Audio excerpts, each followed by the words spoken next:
ವೀರ ಯೋಧರೇ, ಸಭಿಕರೇ,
ಇದೊಂದು ವಿಚಿತ್ರವಾದ ವೃತ್ತಾಂತವನ್ನು ಕೇಳಿದ ರಾಜ್ಯ ಕೋಶವನ್ನು ಕಳೆದುಕೊಂಡು ಭಿಕ್ಷಾಟನೆ ಜೀವಿಸುತ್ತಿರುವ ಆ ಪಾಂಡವರು ನಾಚಿಕೆ ಇಲ್ಲದೆ ಅರ್ಧ ರಾಜ್ಯವನ್ನು ಕೇಳಲು ಕೃಷ್ಣನನ್ನು ದೂತನಾಗಿ ಕಳಿಸುತ್ತಿರುವರಂತೆ. ಇದಾವ ಪದ್ಧತಿ ತಾತ? ಭಿಕ್ಷೆ ಬೆಳೆದಾಗದೆ ತಾತ? ಸುಯೋಧನ, ಪಾಂಡವರಿಗೆ ನ್ಯಾಯವಾಗಿ ಕೊಡಬೇಕಾದ ಅರ್ಧ ರಾಜ್ಯವನ್ನು ಕೊಡದೆ ಹೋದಲ್ಲಿ ಯುದ್ಧವು ಸಿದ್ಧವಲ್ಲವೇ? ಏನೋ ಯುದ್ಧವೇ ಯುದ್ಧ? ನನ್ನ ಬಳಿ 11 ಅಕ್ಷೋಣಿ ಸೈನ್ಯಗಳಿರುವುದು. ಅದರ ಹಿಡಿತಕ್ಕೆ ಸಿಕ್ಕಿದವರು ಮದಿಸಿದ ಆನೆಯ ಕಾಲಿಗೆ ಆನೆಯನ್ನು ಸಿಕ್ಕಿದಂತೆ ನುಜ್ಜು ನುಜ್ಜಾಗಿ ಸಹೋದರ ದುಶ್ಯಾಸನ ಗ್ರಹ ಆ ಪಾಂಡವರ ಯಜ್ಞ ಹೋಮಕ್ಕೆ ಸರಿಯಾದ ಕರ್ಮದಶನಾರು ಅಗ್ರಜ. ಇದು ನಮ್ಮ ಅಂಗರಾಜರಾದ ಕರ್ಣನಿಲ್ಲವೇ? ಪೂಜ್ಯರಾದ ಭೀಷ್ಮ, ದ್ರೋಣ, ವಿದುರಾದಿಗಳಿರುವಲ್ಲಿ ಅವರ ಕಣ್ಮುಂದೆ ಬೆಳೆದ ನಮಗೇಕೆ ಅದರ ಚಿಂತೆ? ಪುರುಷೋತ್ತಮರು ಬರುತ್ತಿರುವರು ದುರ್ಯೋಧನ. ವರ್ತಮಾನ ಪುರುಷೋತ್ತಮ ಯಾರು ಪುರುಷೋತ್ತಮ? ಅವನವರಿಗೆ ಪುರುಷೋತ್ತಮ. ನೆಟ್ಟಿಗೆ ನನ್ನ ಅರಮನೆಗೆ ಬಾರದೆ ತನ್ನ ಹುಟ್ಟು ಕೊಡಕನುಸಾರ್ಯವಾಗಿ ಈ ಉದಿರನ ಮನೆಯನ್ನು ಆಶ್ರಯಿಸಿದನಂತೆ.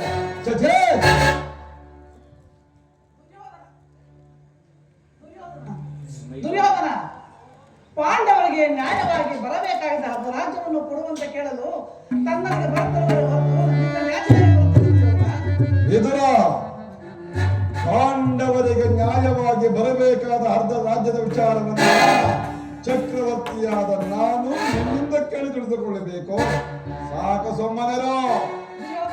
ಬಲವಂತನಾದ ನಿನಗೆ ನ್ಯಾಯವೂ ಅಧೀನವು ಅಥವಾ ನ್ಯಾಯಕ್ಕೆ ಸರ್ವವೂ ಅಧೀನರು. ನಿನಗೆ ಎಲ್ಲೋ ಮತಿ ಭ್ರಮಣೆಯಾಗಿರುವುದು. ವಿದುರ, ಮರ್ಯಾದ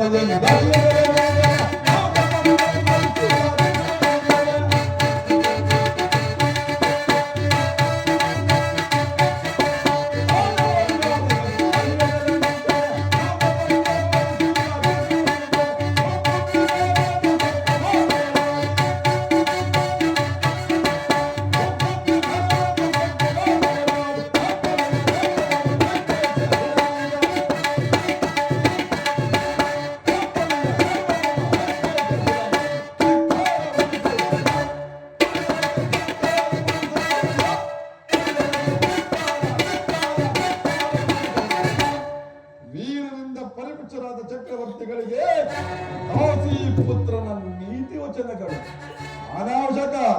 ಸಹೋದರ ದುಶ್ಯಾಸನ ಅಗ್ರಜ, ವಯಸ್ಸಿನಲ್ಲಿ ಹಿರಿಯನು ಪೂಜ್ಯನೆಂದು ಸಹನೆಂದು ಸುಮ್ಮನಿದ್ದರೆ ರಾಜಸ್ಥಾನವನ್ನು ಗೌರವವಿಲ್ಲದೆ ಮಿತಿ ಮೀರಿ ಮಾತನಾಡುತ್ತಿರುವ ಈ ವಿಧನನ್ನ ಸಭೆಯಿಂದ ಹೊರದು ದಾಸಿ ಪುತ್ರ ವಿದುರ ನಮ್ಮರಿಂದ ತಲೆಕೆಳಗಿಡುವೆ ಗುರುಳ ನಿಂತಗ ಬಾಡಿದೆಯ ಗುರುಳ ನಿಂತಗ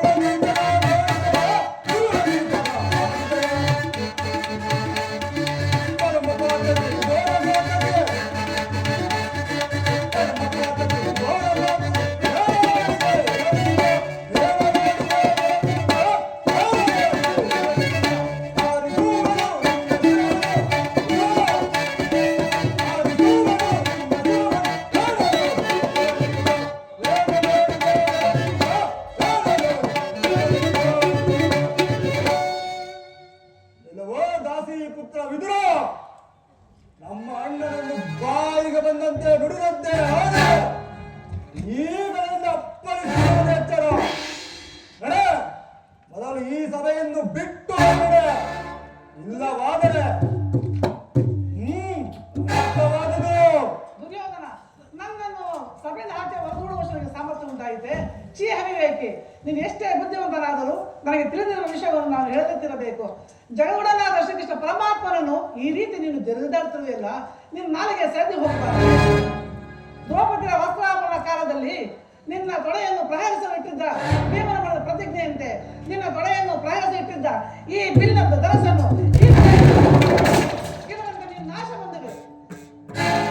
ಪ್ರಮಾದವಾಯಿತು.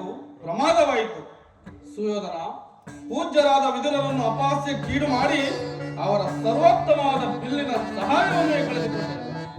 ವಿದುರನು ನಿನಗೆ ಧನುರ್ಧಾರಿಯಾಗಿ ನಿಂತಿದ್ದರೆ ಈ ತ್ರಿಭುವನದಲ್ಲಿ ನಿನ್ನನ್ನು ಜಯಿಸತಕ್ಕ ವೀರರು ಯಾರು ತಾನೇ ಇದ್ದರು? ಅನ್ಯಾಯವಾಗಿ ದುಡುಕಿದೆಯಲ್ಲ ದುರ್ಯೋಧನ. ಕರ್ಣ, ದುರದೋಲ್ ಪಾರ್ಥನ ಶಿರವನ್ನು ಧರಣಿಗೆ, ದುರದೋಲ್ ಪಾರ್ಥನ ಶಿರವನ್ನು ಧರಣಿಗೆ, ಉರುಳಿ ಬೆಳೆದ ತನ್ನಾಂತು ಶಬರವನ್ನೇ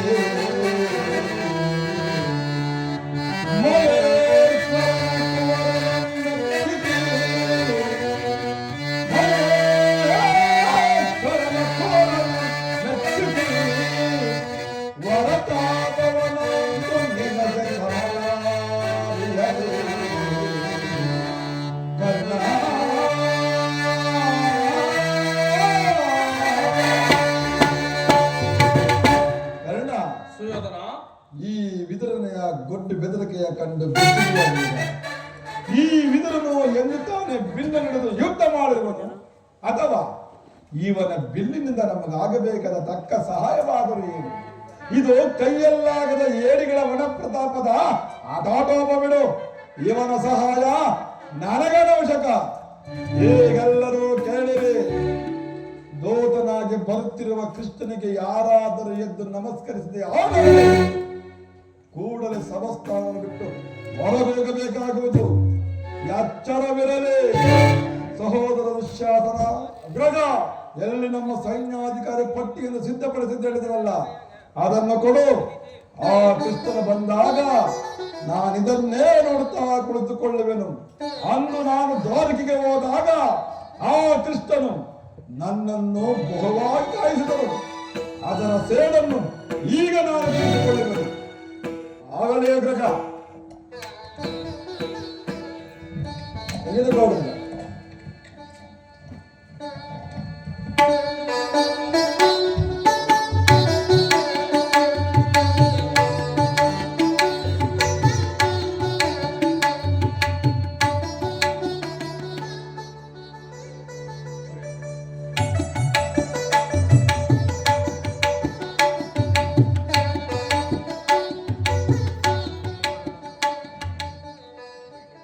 ಪೂಜ್ಯರಾದ ಭೀಷ್ಮ ದ್ರೋಣಾದಿಗಳು ಎಂದು ನಮಸ್ಕರಿಸಿದರು. ಈ ದುರ್ಯೋಧನ ನಮ್ಮನ್ನು ನೋಡಿದರು. ನನ್ನ ಮಾಯಾಜ್ವಾಲೆಯಿಂದ ಈ ಭೂದೇವತೆಯನ್ನು ಮೆಟ್ಟಿ ಆತನೇ ನನ್ನ ಪಾದಕ್ಕೆ ಬಂದು ಬೀಳುವಂತೆ ಮಾಡಿ ಯೋಗ ಮಾಯೆ ಜಾನಪದ.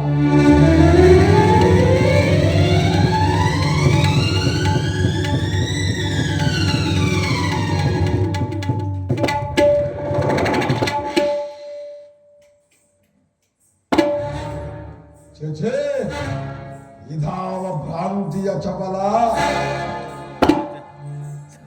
ಚಕ್ರವರ್ತಿ, ಭರತಖಂಡ ಚಕ್ರವರ್ತಿ ಆದರೂ ನನ್ನ ಪಾದಕ್ಕೆ ನಮಸ್ಕರಿಸು. ನಾನೇ ನಿನ್ನ ಬಳಿಯಲ್ಲಿ ಬರುತ್ತಿದ್ದೇನಲ್ಲ. ಕೃಷ್ಣ, ನಿನ್ನಂತ ಡಾಂಬಿಕನನ್ನು ಸತ್ಕರಿಸುವಂತ ಅವಿವೇಕಿಯಲ್ಲ ಈ ಚಂದ್ರಕುಲ ಚಕ್ರೇಶ್ವರ. ದೂತನಾಗಿ ಬಂದಿರುವ ನಿನ್ನಲ್ಲಿ ದೂತ ಲಕ್ಷಣಗಳು ಇರುವುದೋ ಇಲ್ಲವೋ ಎಂದು ಪರೀಕ್ಷಿಸಲು ಈ ನಟನೆ. ಹಿಗ್ಗಬೇಡ ಗೋಪಾಲ, ಬಂದಿದ್ದಾಯ್ತು.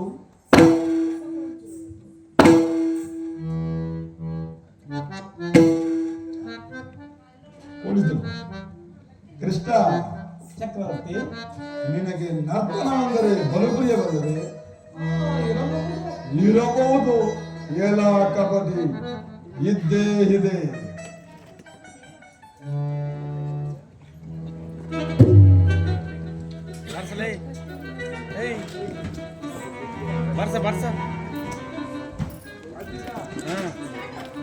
ಕೃಷ್ಣ, ಚಕ್ರವರ್ತಿ, ಗೋಪಿಕ ತಿರುಳನೆ ಸರಸಲ್ಲಾಪವನ್ನಾಡಿ ಅಲ್ಲಿ ನೀ ನೋಡಿದೆಯಲ್ಲ ನರ್ತನ. ಈಗ ನನ್ನ ರಾಜಸಭೆಯಲ್ಲಿ ನನ್ನ ನರ್ತಕಿಯರ ನಾಟ್ಯವನ್ನು ನೋಡಿ ಆನಂದವನ್ನು ಕೊಡು. ಸಹೋದರ, ಪ್ರಾರಂಭವಾಗಲಿ ನರ್ತನವು. ಆಡಲೇ ನಮ್ಮ ಆಸ್ಥಾನದ ನರ್ತಕಿಯರನ್ನು ಬರಬೇಡಿ.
ನೀಲವರ್ಣದ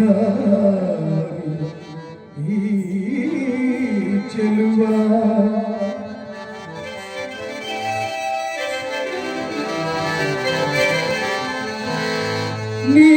ನೀಲವರ್ಣದ ಈ ಚೆಲುವ ಕೊಳಲನಾದ ಕೆಲವಿದು ಕೊಳಲ ನಾದ ಕೆಲವಿದು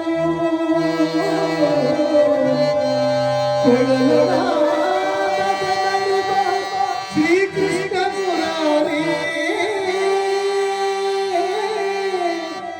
ಕೃಷ್ಣ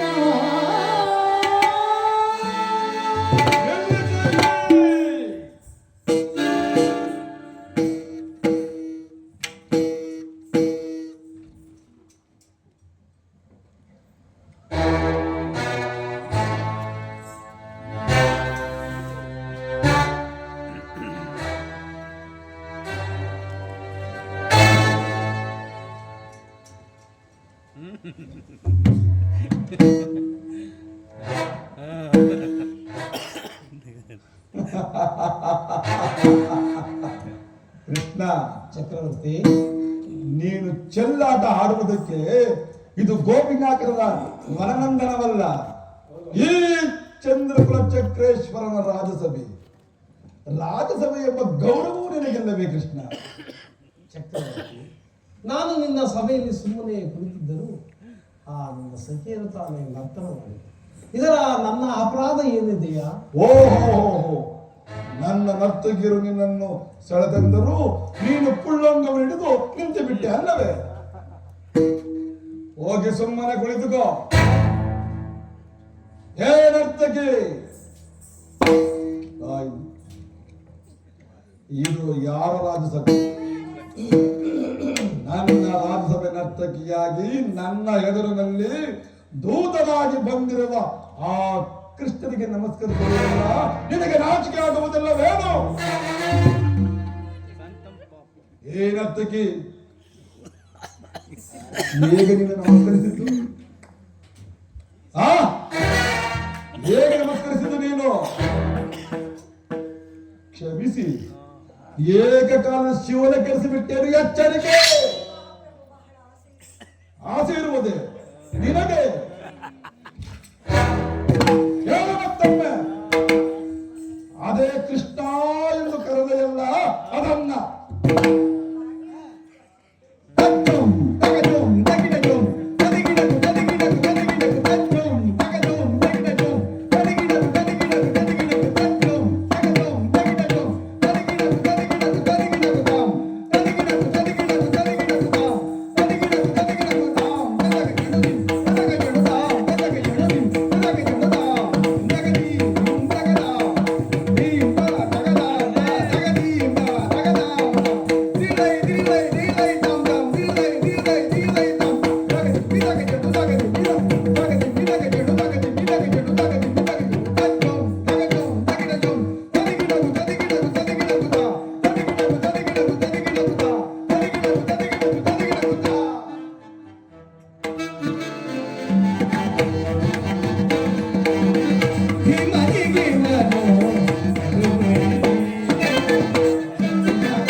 ತಿಳಿಸುವೆನು.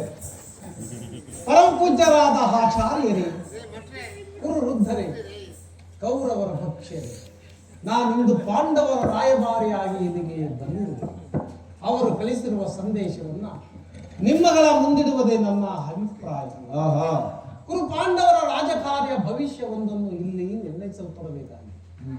ಈ ವಿಷಯದಲ್ಲಿ ಉಪೇಕ್ಷೆ, ಪಕ್ಷಪಾತ, ಅಸಮ್ಮತ ಪ್ರಲಾಪ, ಆತುರ ಮುಂತಾದ ಭಾವನೆಗಳೆಲ್ಲ ತಿಳಿಸಿ ನೀವುಗಳು ತೀರ್ಪು ನೀಡಬೇಕಾಗಿದೆ. ಆ ರೀತಿ ಮಾಡದೆ ಹೋದರೆ ಮುಂದಾಗುವ ಅನಾರ್ಥಗಳಿಗೆಲ್ಲ ನೀವೇ ಕಾರಣಕರ್ತರಾಗಿ. ನಿಮ್ಮ ಮುಂದಿರುವ ಪ್ರಶ್ನೆ ಸಮಗ್ರ ಭಾರತದ ಕ್ಷತ್ರಿಯರ ರಾಜರ ಅಸ್ತಿತ್ವ ನಾಸ್ತಿತ್ವವನ್ನು ಇಲ್ಲಿ ನಿರ್ಣಯಿಸಲ್ಪಡಬೇಕಾಗಿದೆ. ಪವಿತ್ರವಾದ ಈ ಭರತ ಭೂಮಿಯನ್ನು ಶಾಂತಿಯುವ ಅಮೃತಧಾರೆಯಿಂದ ಅಭಿಷೇಕ ಮಾಡಿದಿರೋ ಅಥವಾ ಭಯಂಕರವಾದ ರಕ್ತಧಾರೆಯಿಂದ ಈ ಮಾತೃಭೂಮಿಯನ್ನು ತೋರಿಸಿದೆ, ಈ ಎರಡರಲ್ಲಿ ಒಂದು ಪ್ರಶ್ನೆ ನಿರ್ಣಯಿಸಲ್ಪಡಬೇಕಾಗಿದೆ. ಕಪಟ ದ್ಯೂತದಲ್ಲಿ ಪರಾಜಿತರಾದ ಸತ್ಯವಂತರಾದ ಪಾಂಡವರು 12 ವರ್ಷ ವನವಾಸ, 1 ವರ್ಷ ಜ್ಞಾತವಾಸವನ್ನು ಉಳಿಸಿಕೊಂಡು ನೀವುಗಳು ಬಾಲ್ಯದಿಂದಲೂ ಅವರ ಮೇಲೆ ತೋರಿದ ದೀರ್ಘ ವೈರತ್ವವನ್ನು ಮರೆಯಲು ಸಿದ್ಧರಿಲ್ಲ. ವಿಷಭೋಜನ, ಲಾಕ್ಷಾಗ್ರಹದ ಕಪಟ ದೂತ ಎಲ್ಲದಕ್ಕಿಂತ ಮಿಗಿಲಾಗಿ ತುಂಬಿದ ರಾಜ್ಯಸಭೆಯಲ್ಲಿ ದ್ರೌಪದಿಯ ಅಂತಹ ಮಹಾಪಾಪಗಳನ್ನು ವಂದಿಸಲು ಸಿದ್ಧರಿದ್ದಾರೆ. ಅವರಿಗೆ ಸಲ್ಲಬೇಕಾದ ಅರ್ಧ ರಾಜ್ಯಕ್ಕಾಗಿ ನಿಮ್ಮಲ್ಲಿ ಕ್ಷಮೆಯಾಸ್ತಿರು. ಇಂತಹ ಸುಸಮಯನ್ನು ವ್ಯಕ್ತಪಡಿಸಲು ಸಂಧಿಗೆ ಅವರ ಸಂದೇಶದ ಮನೆ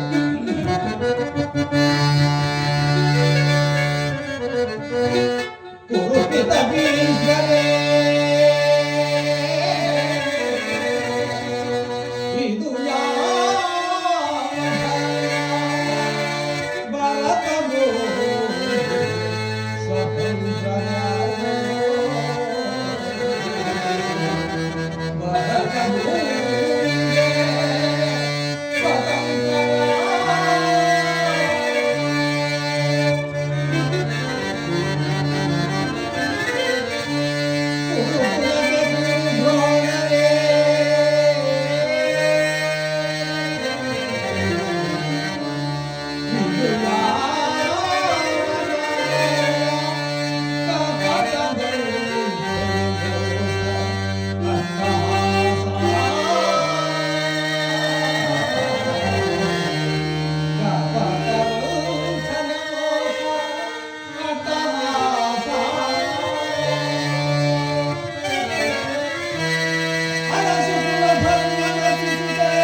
ಚಕ್ರವರ್ತಿ ಅವರ ಸಂದೇಶದೊಡನೆ ನನ್ನ ಈ ಸಂದೇಶವನ್ನು ಸೇರಿಸುತ್ತೇನೆ.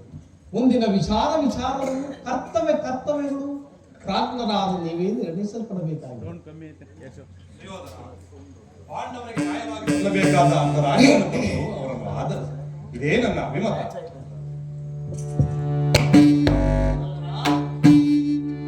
ಏತಕ್ಕೆ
ಅರ್ಧ ರಾಜ್ಯವನ್ನು ಕೊಟ್ಟು ಆಡಳಿತು.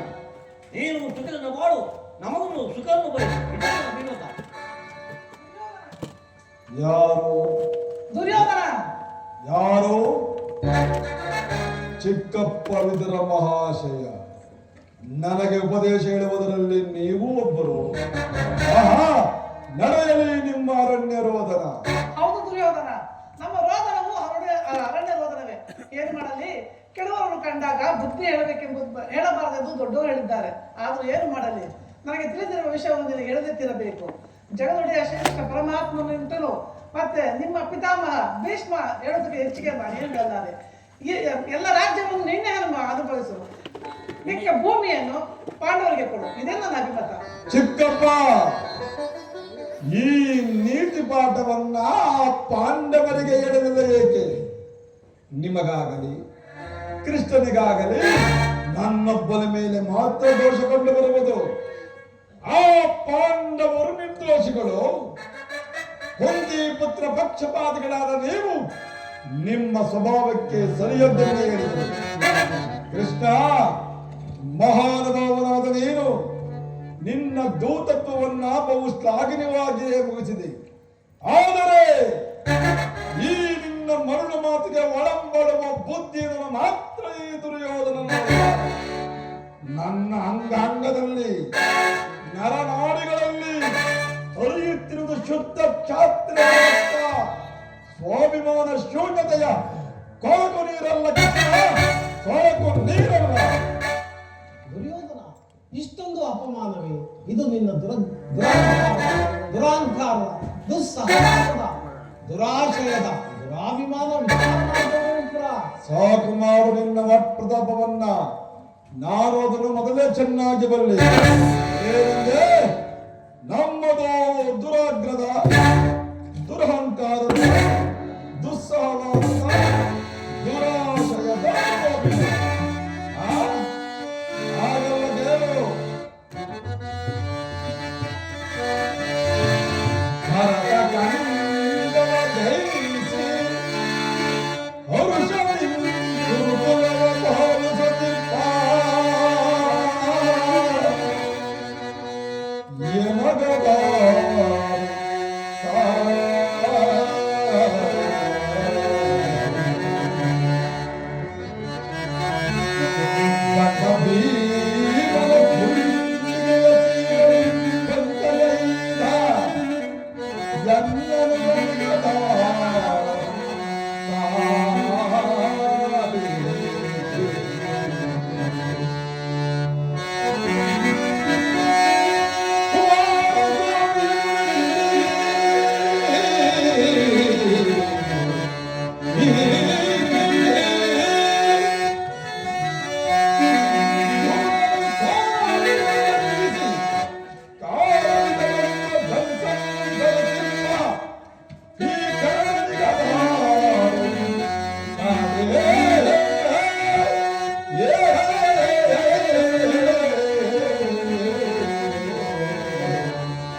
ಶೂನ್ಯತೆಯಿಂದ ನಿನ್ನಂತ ಕಬಡ್ಡಿಯ ಸೇವನೆ ಬೆಳೆಸಿದ್ರಲ್ಲ ಆ ಪಾಂಡವರು, ಅದು ದುಸ್ಸಹವಾಸ. ನಾವೇ ಸಮರ್ಥರು ಜಯಶೀಲರು ಎಂದು ಜಂಬ ಕೊಚ್ಚಿಕೊಳ್ಳುತ್ತಿರಲ್ವೇ ಆ ನಿನ್ನ ಪಾಂಡವರು, ಅದು ದುರಾಶಯ. ದುರ್ಯೋಧನ ದುಶ್ಯಾಸನ ಕೊಡುಗೆ ಇದು. ಈ ಭರತ ಖಂಡದಲ್ಲಿ ತಮ್ಮ ಜಗಪಥೋಗಿ ಆರಿಸಬೇಕೆಂದು ಯೋಚನೆ ಮಾಡುತ್ತಿರುವರಲ್ಲವೇ ಆ ನಿನ್ನ ಕೌಂತೆಯರು. ಯಾವುದೋ ದುರಭಿಮಾನ ಕೃಷ್ಣ, ಹೆಚ್ಚೇನು ನೀವು ಯಾರೇ ಏನೇ ಹೇಳಿದರು ಈ ಕೌರವೇಶ್ವರ ನಿರ್ಧಾರ ಚಲಿಸುವುದಿಲ್ಲ, ಚಲಿಸಲಾಗದು. ಅಣ್ಣನ ಮಾತುಗಳೆಲ್ಲವೂ ನನಗೊಪ್ಪಿತು. ಈ ಗುರು ಸಹೋದರರ ಹೃದಯದಲ್ಲಿ ಪ್ರಜ್ವಲಿಸುತ್ತಿರುವ ಕೋಪ ಜ್ವಾಲೆಗಳು ಇಂತಹ ಯುದ್ಧ ಬೀರುಗಳ ಮಾತುಗಳಿಂದ ಶಾಂತವಾಗುವುದಿಲ್ಲ ಕೃಷ್ಣ.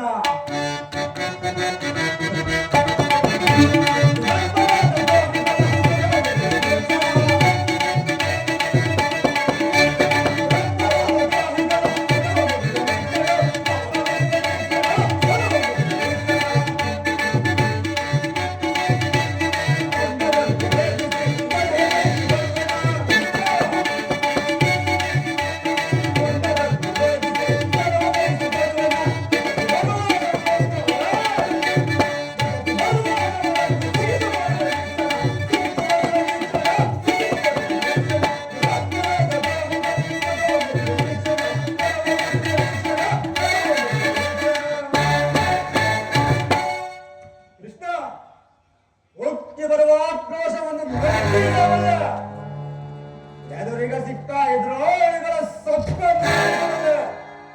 ಆದರೆ ಇಂತಹ ಮಾತುಗಳನ್ನು ಮಾತ್ರ ಸಹಿಸಲಾರೆ ಕೃಷ್ಣ. ದಿಕ್ಕೆಟ್ಟು ದಿಕ್ಕಾಪಾಲಾಗಿರುವ ನಿನ್ನ ಪಾಂಡವ ಸೇನಾ ಸಮೂಹವನ್ನೇ ಕಲಾಕಿ ಬಿಡಬಲ್ಲ ಗಂಡುಗಳಿಗಳು ನಾವೇ ಸಂಧಿಯ ನೆಪದಲ್ಲಿ ಬಾರಿ ಬಾರಿಗೂ ನಿನ್ನ ಪ್ರತಿಷ್ಠೆಯನ್ನು ತೋರುತ್ತಿರುವ ಈ ನಿನ್ನ ಪುಣ್ಯತನ ಇಲ್ಲಿಗೆ ಕೊನೆಯಾಗಿ ಹೋಗಲಿ. ಹೋಗು ಕೃಷ್ಣ, ಸಮರವೇ ಸಿದ್ಧವಿಂದ ನಿನ್ನ ಪಾಂಡವರ ಬಳಿ ತಿಳಿಸಿಬಿಡು. ದುರ್ಯೋಧನ ದುಶ್ಯಾಸನರ ಅಭಿಮತವೇ ನನ್ನ ಅಭಿಮತ. ಆ ಅರ್ಜುನನ ಮೇಲಿನ ಅಗತ್ಯದ ಹೊರತು ಈ ರಾಜನಿಗೆ ದುಷ್ಟಾನವೆಂದಿಗೂ ರುಚಿಸುವುದಿಲ್ಲ. ರಾಜೇಂದ್ರ, ಈ ಸಂಧಿಯು ಅಂತಿಮ ಕಾಲದಲ್ಲಿ ಶಾಂತಿಯನ್ನು ಬಯಸುವ ಈ ವೃತ್ತರಿಗೆ ಸ್ವಾಭಾವಿಕವಾದದ್ದೇ ಹೊರತು ನಮ್ಮಂತ ಕ್ಷತ್ರಿಯ ವೀರರಿಗಲ್ಲ. ಸ್ವತಃ